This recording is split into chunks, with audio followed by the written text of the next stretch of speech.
रमजान शेख पर खुशियों की जगह गम का पहाड़ टूट गया जब रमजान की पत्नी इनफर्टिलिटी के ट्रीटमेंट की सोनोग्राफी करने गई। उसी दौरान फिरोजा की मौत हो गई। मिली जानकारी के मुताबिक नदी नाका इलाके की रहने वाली फिरोजा रमजान शेख की शादी 4 साल पहले अहमदनगर में हुई थी। इन 4 सालों में रमजान की कोई औलाद नहीं हुई, जिसके चलते भिवंडी में फिरोजा शेख की इनफर्टिलिटी का ट्रीटमेंट चल रहा था।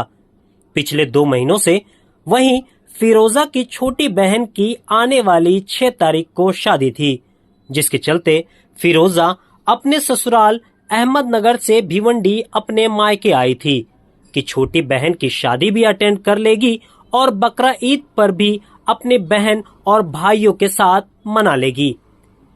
क्योंकि फिरोजा का इनफर्टिलिटी ट्रीटमेंट चल रहा था तो फिरोजा को सोनोग्राफी के लिए भेजा गया।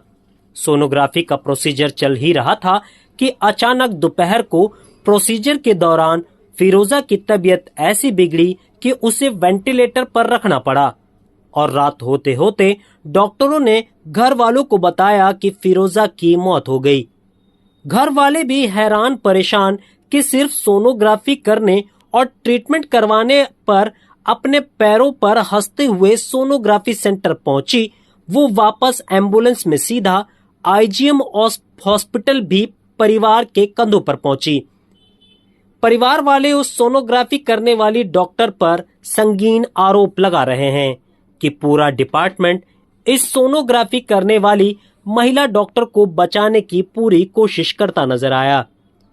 क्योंकि प्रोसीजर करने के बाद जब से फिरोजा क्रिटिकल हुई थी तब से सोनोग्राफी करने वाली महिला डॉक्टर कहीं भी नजर नहीं आई। घर वालों ने शांति नगर पुलिस स्टेशन में इस सोनोग्राफी करने वाली डॉक्टर पर गंभीर आरोप लगाते हुए मामला दर्ज करवाया है और कड़ी से कड़ी कार्रवाई करने की। बहन का नाम है फिरोजा रमजान शेख। वो बच्चे जाने की सोनोग्राफी करा रहे थे तो उसको 1 बजे हम लोग वहाँ पहुँचे। अच्छी खासी चल कर आई, बैठी भी, फोटो में है, वहाँ पर फोटो भी देख सकते हैं आप लोग। और फिर हम लोग 5 मिनट के बाद वो मेडिकल से इंजेक्शन लिए और उसको इंजेक्शन लगाए। इंजेक्शन लगाने के बाद उसको 5 मिनट के बाद अंदर ले लिए। अंदर लेने के बाद उसको ना 5 मिनट के बाद ही उसको फिट आ गई। और मैं उस वक्त मैं पूछने लगी क्या हुआ क्या हुआ क्या हुआ, तो उन लोग मुझे बता ही नहीं रहे थे। वो ये डॉक्टर को बोला, वो डॉक्टर को बोला, कम से कम 5-6 डॉक्टर वहाँ आ गए थे। तो आने के बाद मैं वहाँ अंदर जा रही हूँ, मेरे को बाहर ढकेल दे रहे, बोले आईसीयू में आते नहीं है। बोले क्यों नहीं आते, मेरी बहन तो अंदर अच्छी गई थी ना, तो वो क्यों नहीं फिर में उठ रही है। वो होश में आई नहीं तो आई नहीं, आँख ही नहीं खोली उसने। और वहाँ के लोग बहुत बदतमीजी से बात कर रहे थे और बोल रहे थे कागज पे साइन करो, कागज पे साइन करो। हम बोले मैं कागज पे साइन नहीं करूंगी क्योंकि आपके दवाखाने में हुआ है, तो मैं आपके दवाखाने में सिग्नेचर नहीं करूंगी क्योंकि आपको सब पूरा ट्रीटमेंट करना पड़ेगा। मेरी बहन चल कर आई थी, वो चल कर जाएगी। ऐसा तो उन लोग रात में मतलब वो उसको इंजेक्शन लगाने के बाद ना वो वहीं पर उसको कुछ हो गया था, वो होश में आई नहीं। और लोग बोले फिट आया फिट आया। फिट आने के बाद मैं वो होश में आई नहीं, मैं फिर उसको ऑक्सीजन पे रखा गया। तो वो 2 बजे मेरे को लगा वो ऑफ हो गई थी, पर इन लोग ने हमको तसल्ली के लिए कि हाँ वो है होश में है, हाँ होश में है, ये डॉक्टर चेक कर रहा है, वो डॉक्टर चेक कर रहा है, पर वो ऑफ हो चुकी थी 2 बजे। इन लोग ने अपने उसमें रखने के लिए कि मतलब ये है जिंदी है, हम लोग को बोले ऐसा जिंदी है और साइन करो साइन करो। मैं बोली साइन तो मैं कोई कीमत पे करने वाली नहीं हूँ।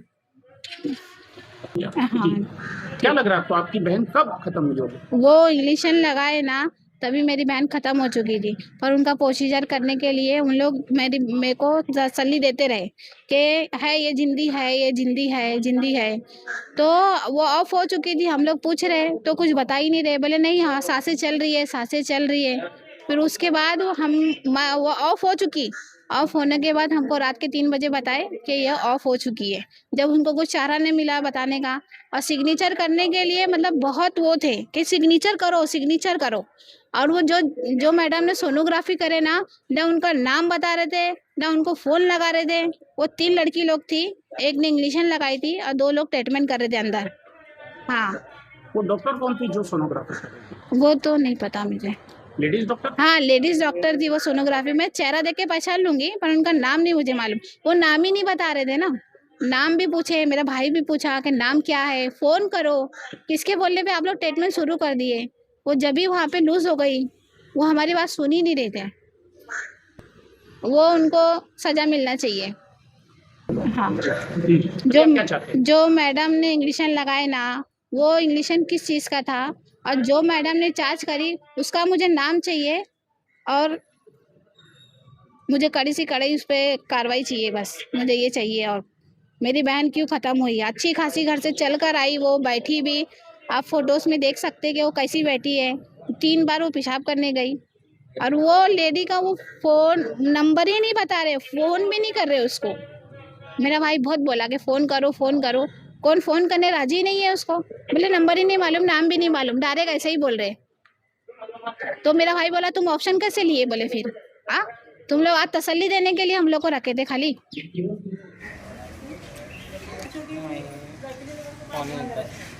कल बात किए थे। कल पौने 1 बजे किया, फिर कल जो तो 8:30 बजे किया, फिर 3 यानी 3-4 टाइम फ़ोन वाले मेरे घर वाले से।